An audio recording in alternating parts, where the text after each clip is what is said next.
Welcome back to Best of the Bets. I'm Christina Nicolaides and we're here to preview the best of Sunday and Monday's action.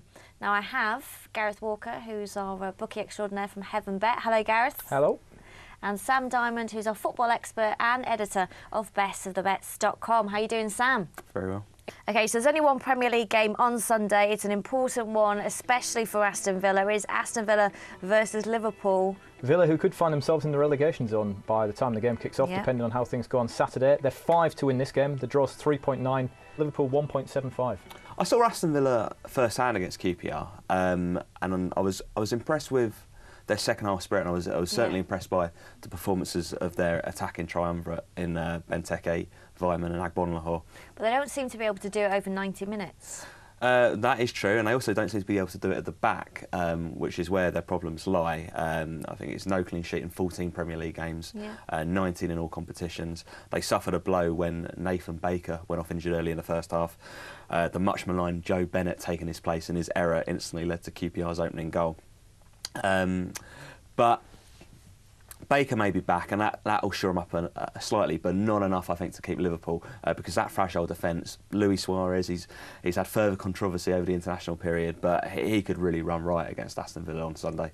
That said, because I like Aston Villa as well going forward, I think goals are definitely the way to take this one. So I like over 3.25 goals at 2.3.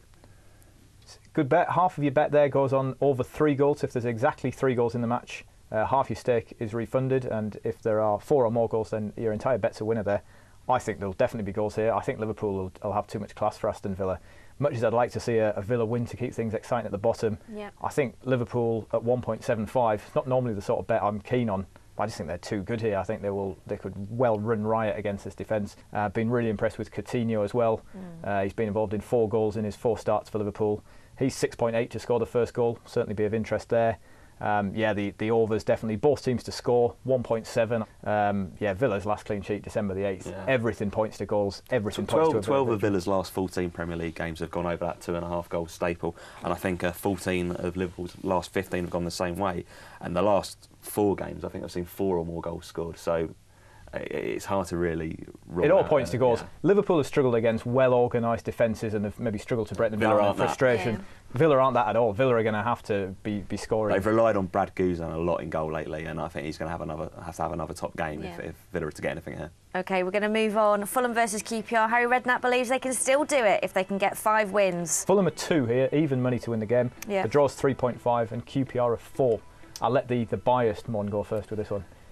Yeah, and I will be biased for once. I think normally people would look at this and think Fulham haven't got much to play for here, but they owe their fans performance because they meekly surrendered at QPR back in November to hand Rangers their first win of the season. Worst performance of the season. It's the worst performance for many years away from home, and we've had a few. So they owe the fans performance, and they owe it, but will it happen? Well, I think they're in their best form of the season, and they've snuck into the top half on the back of 2 wins and 2 draws from the last 4 games. Very confident after winning at Tottenham, and I think it's no coincidence because it seems Martin Jol was finally settled on his first choice team, and there's been some impressive performance there. If they click here early against QPR, they could really, really do them a lot of damage. They won this fixture 6-0 last season. I'm not saying it's going to be the same, but I can see it being a comfortable win for Fulham if they get that early goal. QPR also playing well though as well. They didn't get the result against Villa. With the fact that it's a derby, tense atmosphere, all the rest of it, there's too many questionables here. All cliches like the form going out the window and everything. I mean, Berbatov's been on fire, scored in his last 3 Premier League games. I think it's a while since that's happened. He's 4.2 to score the first goal. But all in all, I think I'd rather be taking QPR at 4 rather than Fulham at 2. So yeah, maybe QPR to nick it 2-1, 11.2. I certainly do think there'll be goals. My biggest bet on the game will certainly be there being goals in the game. Over 2.5 is 1.9, or over 3 goals, 2.55. The next game we're going to look at, Chelsea versus Man United, is the FA Cup quarter-final replay. Chelsea at 2.5, the draw is 3.5, and Manchester United 2.7. Both teams playing again within 48 hours of their league games. It's the fourth time that they've met this season, and in the previous 3 matches, both teams have scored at least twice. Yeah. So again, you think there'd be goals in this one. United seem to have got the head start on Chelsea in each of those meetings, led at half-time in all 3. But in every single one, Chelsea have come back in the second half, rallied, and have equalised. Went on to win the Capital Cup 1 tie in extra time. And I think that it could be something similar, because United do get off to a flyer. But I just think Chelsea, they're such experts in the FA Cup. They won 4 of the last 6. United haven't won it since 2004. Yeah. This is Chelsea's competition. And I like some big prices here about United going in at the break in the lead and then Chelsea coming back to win it, because if it's level late on, neither of these two sides will want extra time, and the game could well open up and we could see goals. The United half-time, Chelsea full-time combination is priced at 21. I think that Chelsea could be the bet here. I just think that Benitez will really want this cup, and there's a bit of a question mark as we speak now about whether Ferguson will be completely bothered about the league and think, well, actually the cup, if we don't win, we don't win. Yeah. He wants that Premier League so badly. Chelsea are only marginal favourites, but 2.5 is big enough for me to have an interest in the home win here. Right, we are going to hear what Mike Holden has to say about this particular game. So if it becomes a war of attrition, then I think as the game progresses, it's going to suit Chelsea more and more, I would think. But going into the game right from the off, I think United will take the game to Chelsea, and backing United to win the first half, for me, is probably the way to play this one.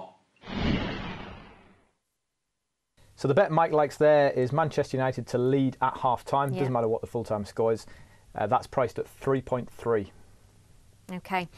We are going to move on to Europe, and we are starting with Nice versus Marseille. So 5th versus 3rd. Delighted that we've got a chance to talk about Nice, because it's the first time we've covered them. They're 2.8 to win this game. The draw's 3.1.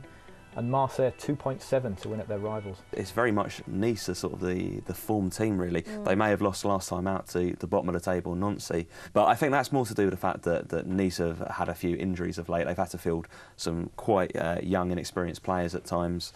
But hopefully for this game, they're going to be back to full strength, and their top scorer, 12-goal Dario Svetanic, should be back. He may not start, but you certainly expect him to play some of the game. And what we've got here, we've got Nice, who are very strong at home, and then Marseille, who've got a good away record. But Marseille's away record has very much been the points they picked up at the start of the season, because they haven't won their last 5 away from home. Yeah. Nice have won 8 of the last 10 at home, and they've won 12 of 19 since November. And I spoke to my best of the best colleague, Henry Millwood, who covers the league on for us, and he says for him that Nice are the most consistent team in France since that time. So I really like Nice here, and just Marseille. They back-to-back 0-0 draws. Are having trouble scoring. Gignac just isn't the player he was in the first half of the season. They don't deserve to be favourites here, and for me, Nice at 2.8 is a very good bet.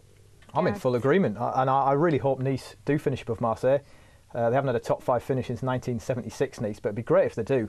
Nice. If Dario Svetanic is back, then I'll be really getting stuck into Nice. I'd imagine that he will be on the bench, but I still make Nice a bet at 2.8. I just think the home advantage will be key, and I couldn't possibly trust Marseille in a game where and Joe Barton. Well, anything good from Marseille comes through Mathieu Valbuena, and if Didier Degas, who's the Nice captain, would probably be familiar to Middlesbrough fans, or possibly not because he was injured so much there. If he can keep him familiar quiet to the midfield, nightclubs, I think, in Middlesbrough. Then I think Nice can get 3 points there. Never a lot of goals, maybe 1-0, 6.6. But I'll be cheering on the homeboys. OK, so we are moving on to Spain, and we're moving on to Espanyol versus Real Sociedad. So both teams, great form. Espanyol at 2.8, Sociedad at 2.7, and the draw's available 3.4 here. Sociedad, I just can't speak highly of them enough, really, because the job that Philippe Montanier's done there is tremendous. And for me, they look the team now who are going to take 4th spot and the Champions League place. Won 6 of the last 9, which has included beating Barcelona and ending Atletico Madrid's 100% home record. Are unbeaten in 10, 1 defeat in 18, and that was very unfortunate at Real Madrid. They just look at a very fine team to watch at the moment. So for me, Sociedad are the bet here, but I'm really looking forward to this game. I think it'll be a good one to watch. Well, I agree that I'm really looking forward to the game, although we were going both the other way. unanimous with Nice. Yeah, I am. I've been looking to take on Sociedad because, I mean, they're really riding the crest of the wave. They were very, very, very impressive against Valladolid. But I just think, can they actually keep that going? I know Sam's very bullish about their chances of getting that fourth spot. Yeah. But I've been looking for an opportunity to take them on, and I feel this is it because Espanyol have been impressive. Slight wobble lately, but at home as outsiders here, I like 2.8. I think there'll be goals. I really like the over 2.5 goals here, which is priced at even money. Yeah.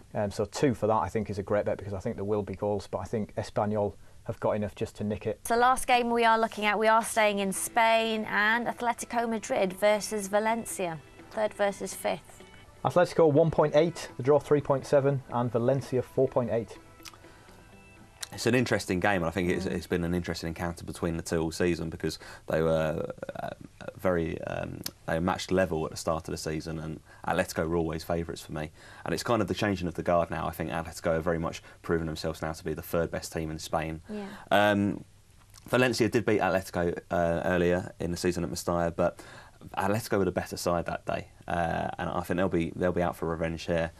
They bounced back from losing their 100% home record with a very fine win at Osasuna, which is a hard place to go. Yeah. And while Falcao will make the headlines, it's Diego Costa for me who's looking a star at the moment. I really liked him last season when he was on loan at Vallecano, along with Michu, helped keep them up. So just Valencia are looking a bit stale for me at the moment. I've had a real downer on Valencia for so long. I mean, they've had some decent results, but they've had a few red cards go in their favour. I think 3 and fairly recently where they've won games on the strength of a red card. I really like Atletico here. I'm glad that Sam's highlighted other goal-scoring options for Atletico because Falcao, worth remembering with all of these fixtures after international week, where have players been, how many miles have they covered, how fresh are they for these games.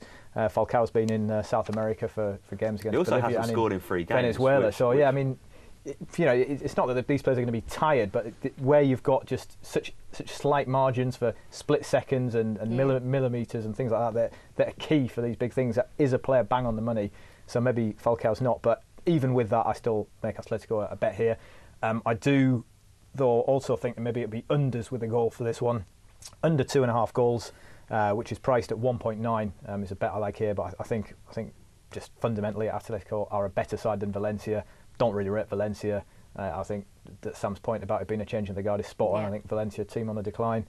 And yeah, I'd be definitely going for the home win here. I think unders is a very good way to go because Atletico are so strong in defence. 5 clean sheets and 6, and in Courtois they've got one of the best goalkeepers in Europe. I just hope Chelsea don't notice that at some point and persist with Peter Cech. Those clean sheets are fully deserved as well. They're hardly giving away any chances. It's not a fluke. It's not like they're withholding bombardment.